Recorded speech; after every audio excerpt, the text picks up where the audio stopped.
Bienvenidos y bienvenidas a este nuevo episodio de Constitucionalismo para Dummies. El día de hoy nos encontramos Andrés Aumet, Aries Álvarez, Daniel Morón y mi persona Eva María Arzús.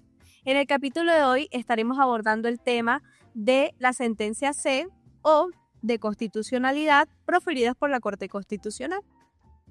Ok, vamos a remontarnos a 1991, que es cuando se profiere la Constitución política y al mismo tiempo empieza a existir la Corte Constitucional. Entonces, entendiendo que esta Constitución y la Corte Constitucional tiene sus principios en el modelo kelseniano, que es el de constitucionalidad, es decir, el que mantiene a la Constitución como norma de normas, se necesitó un mecanismo para proteger este ideal. ¿Cuál fue este mecanismo en últimas? Las sentencias tipo C. La finalidad de estas no era más sino mantener este principio a flote. Sin embargo, tenemos otros principios, como lo pueden ser también que en el ordenamiento jurídico existe un orden. Podemos ver que las leyes, los decretos, los acuerdos están por debajo de la Constitución y las sentencias tipo C son las que pueden regular y afirmar este principio. También tenemos que se protegen los principios democráticos y sociales que permiten que Colombia todavía se mantenga como el Estado social de derecho que vemos cómo está plasmado dentro de nuestra Constitución. Ya sabiendo todo esto, podemos remitirnos a la naturaleza y a las características de estas sentencias tipo C. Podemos ver que estas entran dentro del marco del control abstracto de constitucionalidad. Esto no se refiere más sino a que las sentencias tipo C no se enfocan como en un caso individual o específico, sino que se centran dentro de una norma en general y cómo ésta puede llegar a concordar o no concordar con la Constitución. Entonces, es interesante en este punto ver cómo es que la Constitución y los litigios referentes a ella, si bien no vinculan a ningún particular, realmente terminan vinculándolos a todos, porque siendo todos ciudadanos del Estado, a todos nos aplican las mismas normas. Entonces, si nos aplican a todos las mismas normas, todos nos podemos sentir indirectamente afectados por estas decisiones y por estas contradicciones que pueden llegar a existir y las cuales empieza a regular las mismas sentencias tipo C. Bueno, a propósito de lo que mencionabas, Aries, del tema del litigio y el marco del control abstracto de constitucionalidad, es importante mencionar que este control abstracto que realiza la Corte con respecto a las normas infraconstitucionales, con respecto a la misma Constitución, tiene un procedimiento específico y diferente a todos los procedimientos ordinarios que tenemos en nuestro ordenamiento jurídico. Bien sabemos que el procedimiento es todo aquel conjunto de reglas que tienden a regular un proceso en particular a fin de aplicar el derecho sustantivo a través del procedimental, que es el instrumento. Es así que en 1991, a través del decreto 2067, se establece este procedimiento y se tiene que el medio por antonomasia o el instrumento ideal para llegar a una sentencia tipo C es el control abstracto de inconstitucionalidad a partir de una acción pública de inconstitucionalidad, que es como cualquier otro tipo de proceso. Debe presentarse una demanda, en esta se fundamentan unos argumentos jurídicos y fácticos de por qué esa norma infraconstitucional va en contra de la misma Constitución.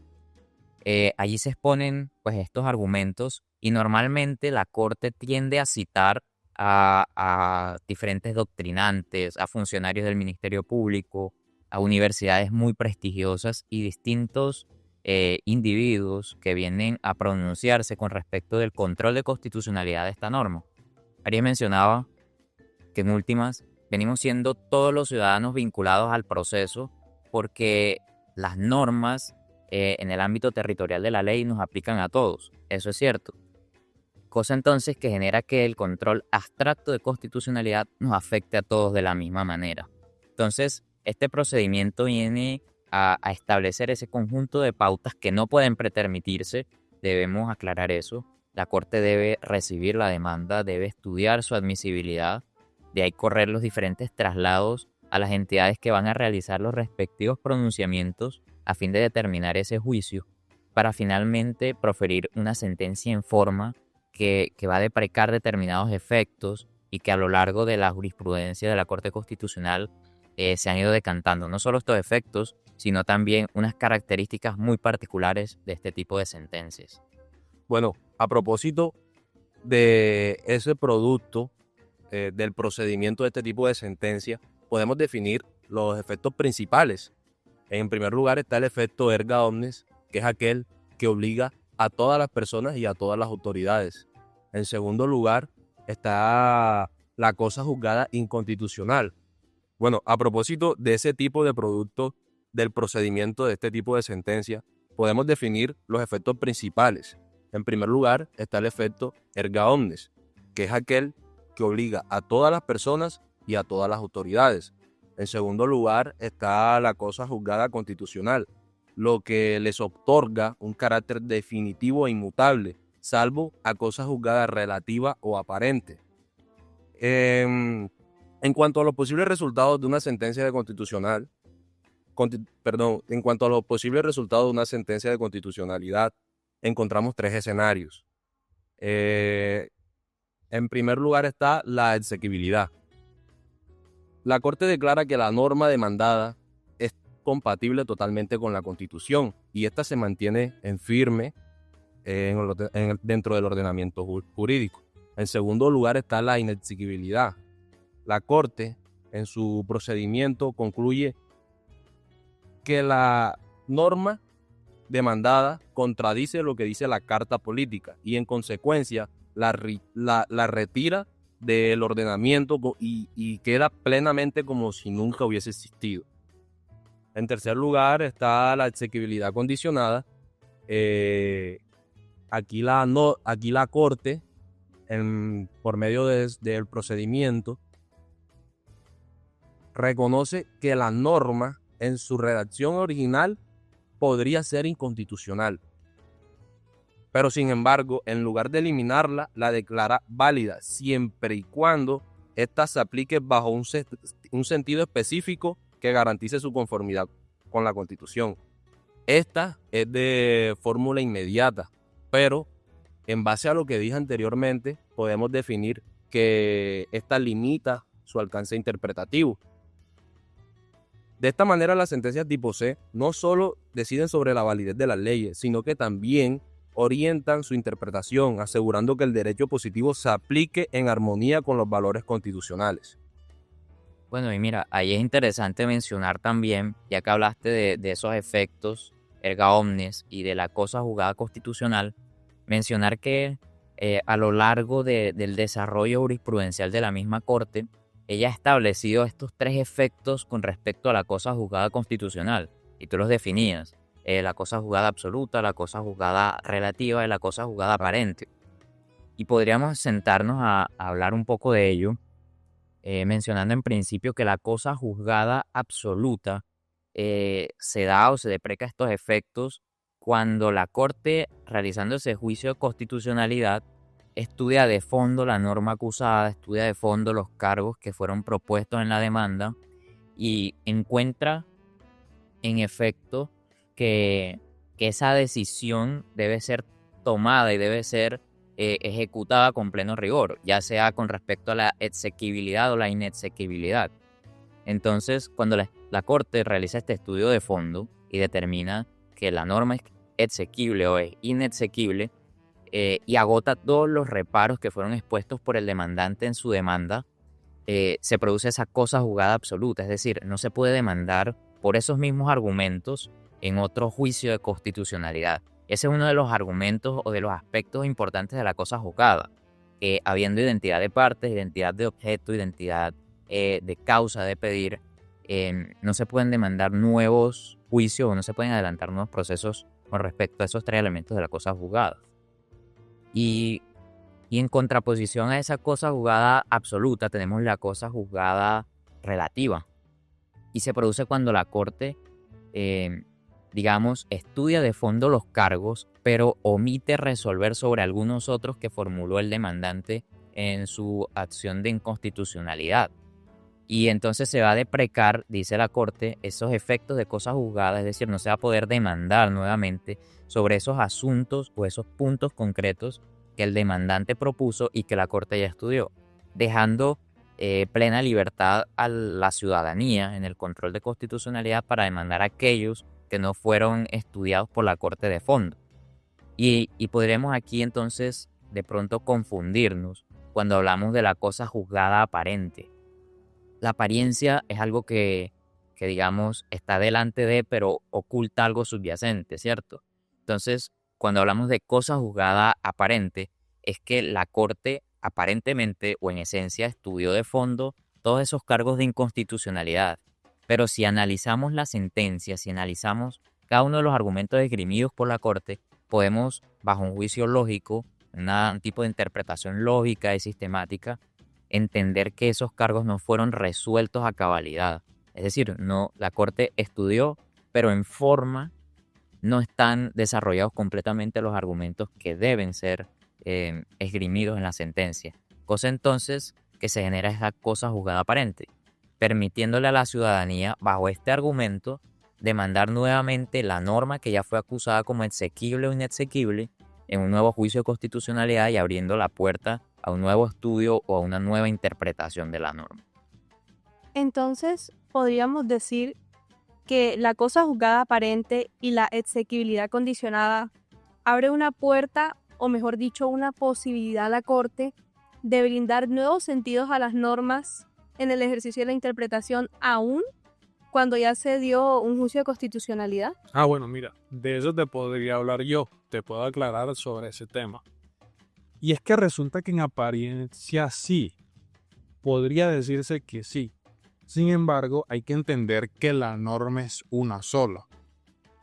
Sin embargo, esta puede ser vista desde distintas aristas y aquí empiezan a tomar relevancia lo que conocemos sobre los tipos de interpretación y cómo lo vemos en el ámbito constitucional.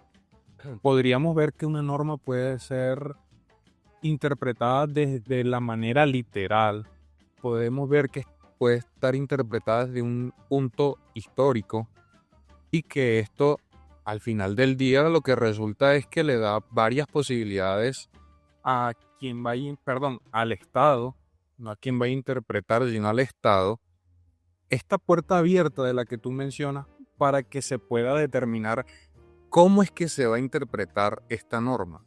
Entonces se concreta como tal este precepto y se toma una sola manera para interpretar esta norma, cosa que al final del día lo que resulta siendo viendo si la norma efectivamente es constitucional.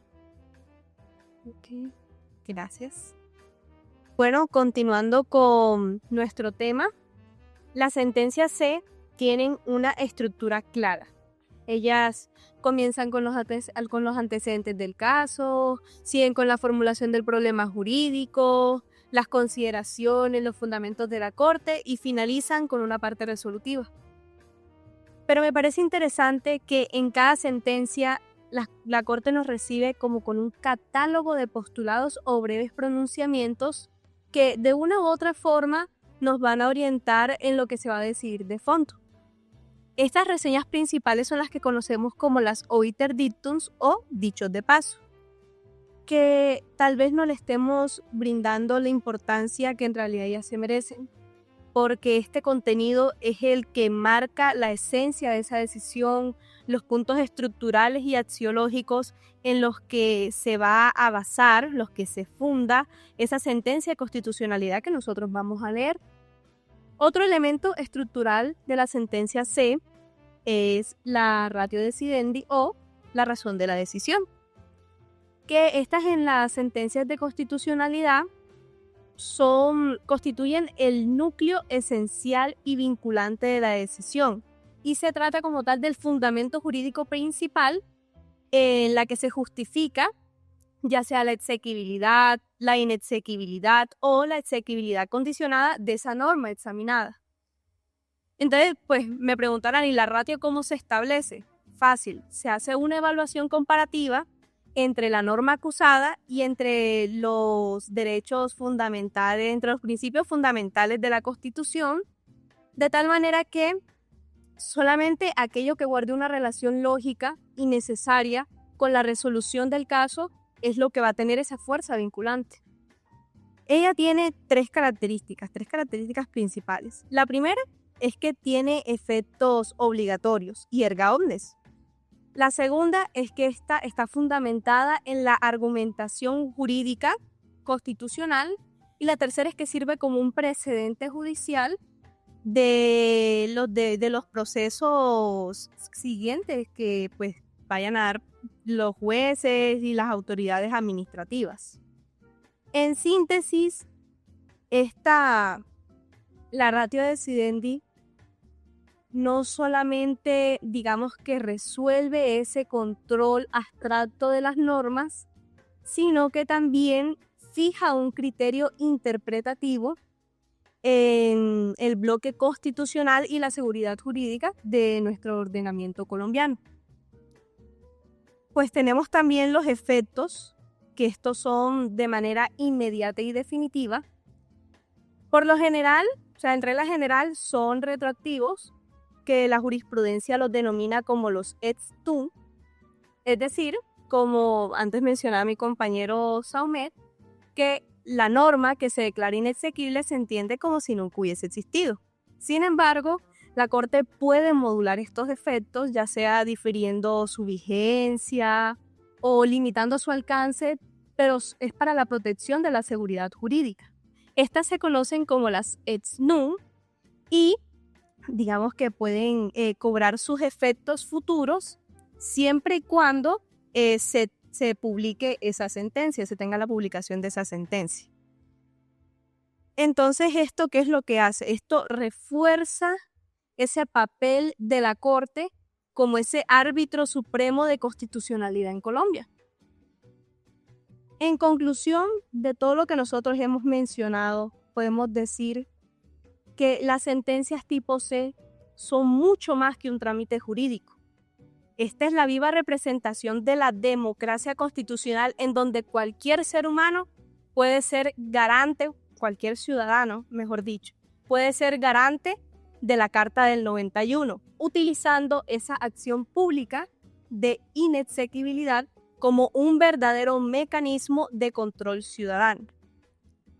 Y que estas decisiones, pues, ¿en qué nos favorecen? En que nuestra Constitución siga siendo norma de normas y nuestro Estado social de derecho se siga fortaleciendo cada día más. Perfecto, no, de hecho, excelente debate. Es un tema muy interesante porque pues es un asunto que a todos como ciudadanos nos compete y nos afecta. Entonces, nada, muchachos, gracias por su participación, por los aportes tan excelentes y sobre todo comprensibles a lo largo de este tema tan trascendental. Entonces, gracias a todos por participar, por apoyarnos en este su podcast Constitucionalismo para Domis.